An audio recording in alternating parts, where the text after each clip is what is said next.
d'une part, c'est un drame humain,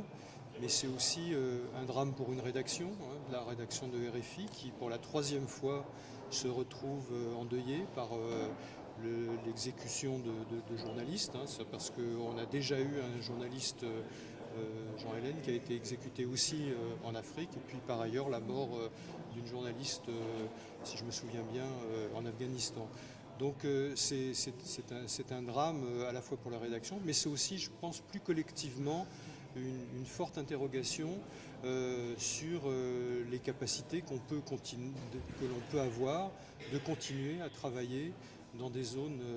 à très fort risque, dans la mesure où on s'aperçoit que les rédactions, les journalistes s'interrogent de plus en plus sur est-ce que ça en vaut la peine, qu'est-ce qui se joue dans ce genre de drame. Et il me semble, hélas, que ça révèle un contexte nouveau du travail des journalistes dans les zones de guerre aujourd'hui. Le journaliste et la guerre, ça a toujours été quelque chose qui se faisait avec une très faible autonomie pour les journalistes, parce que les journalistes étaient obligés de travailler avec les belligérants, derrière les armées en général, on dit embedded, on disait pas ça à l'époque, mais c'était ça la réalité.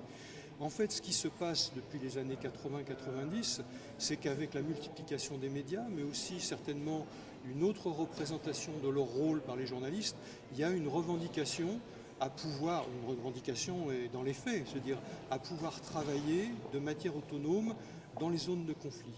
Et cette autonomie gagnée d'une certaine manière et qu'il faut sans arrêt, je dirais, tenter d'imposer aux belligérants, eh bien d'une certaine manière, elle se paye par un niveau de dangerosité qui n'a certainement jamais été connu. Pourquoi ? Parce que les belligérants, d'une certaine manière, sont obligés de reconnaître ou d'accepter ou de cohabiter avec les journalistes à des moments où ils n'ont pas envie d'avoir des témoins. Et de plus en plus, cette tension entre les journalistes et ces belligérants se traduit par soit de l'intimidation, ça peut être de la violence mais qui ne va pas heureusement jusqu'à la mort, ça peut être des prises d'otages, des choses comme ça, mais ça va aussi jusqu'à la mort de journalistes. Rappelez-vous la guerre d'Irak en 2003,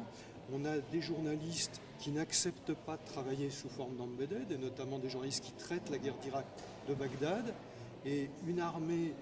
d'un pays démocratique, une armée habituée à travailler avec les journalistes, qui est l'armée américaine, à la fin de cette guerre, tire sur l'hôtel Palestine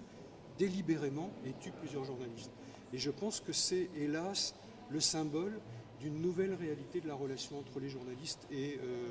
les armées. Alors, quand on est en plus en guerre civile, là, je dirais, le risque est amplifié parce qu'il n'y a plus vraiment de règles, parce qu'il y a beaucoup plus d'acteurs,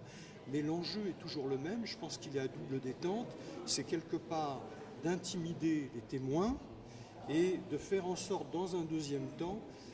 qu'il y ait de moins en moins de journalistes dans les zones de conflit. Et on voit d'ailleurs que, en tout cas en France, c'est très frappant,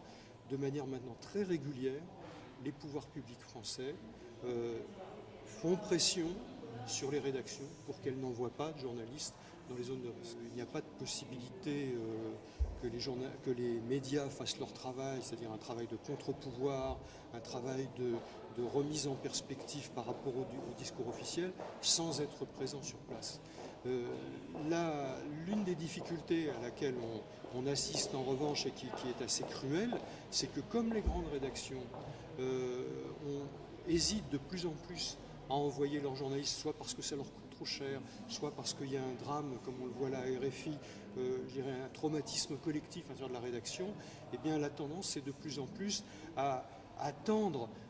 ou à s'appuyer sur des journalistes qui sont encore plus fragiles, qui sont les freelances, qui vont sur place, qui partent dans des conditions souvent de dangerosité beaucoup plus grandes. Et là, moi, je suis frappé qu'aujourd'hui, par exemple, en Syrie, un des journalistes que je connais bien, qui est un ami, qui est Nicolas Hénin, qui a traité la Syrie de manière très régulière, eh bien, est otage. Mais c'est tout à fait pour moi aussi le symbole de cette nouvelle réalité.